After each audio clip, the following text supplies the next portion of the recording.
நம்ம இந்த ஆதோ அர்ஜுன் சொல்லியிருந்தார், இந்தமாரி தலைவர் கூட இருக்கிறவங்க 20 பேர் தான் சொல்லிட்டு. நம்ம தலைவருக்காக உயிரை கொடுக்கறதுக்கு 20 பேர் இல்லை, 20 லட்சம் பேர்கிட்ட இருக்காங்க. முதல்ல எந்த சமூகத்திலேருந்து வந்திருக்கோம், எந்த சமூகத்துக்காக பாடுபடுறாங்க, எந்த நிலைமையிலையுமே ஏழப்பட்ட மக்களுக்கு, ஒதுக்கப்பட்ட மக்களுக்காகவும் குரல் கொடுக்கக்கூடிய ஒரே விடுதலை சிறுத்தை கட்சியின் திருமாவளவன் அண்ணன் மட்டும்தான். என்றைக்குமே அவரை தவறாக பேசக்கூடிய நிலைமைக்கு வராதிங்க. உங்களை மாரி காசு பணம் கோடிக்கணக்கான வச்சுக்கின்னு அரசியலுக்கு வரல.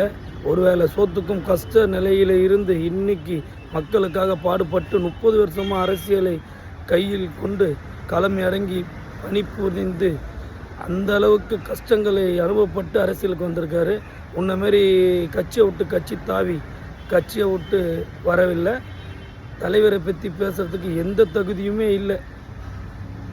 தயவு செய்து எதாக இருந்தாலும் வார்த்தைகளை பார்த்து பேசுவோம். தயவு செய்து சொல்லிக்கிறேன். இதுக்கப்புறம் அந்தமாரி வார்த்தைகள் வந்தால் விடுதலை சிறுத்தை கட்சிகள்கிட்ட இருந்து தவறான செயல்கள் வரும்.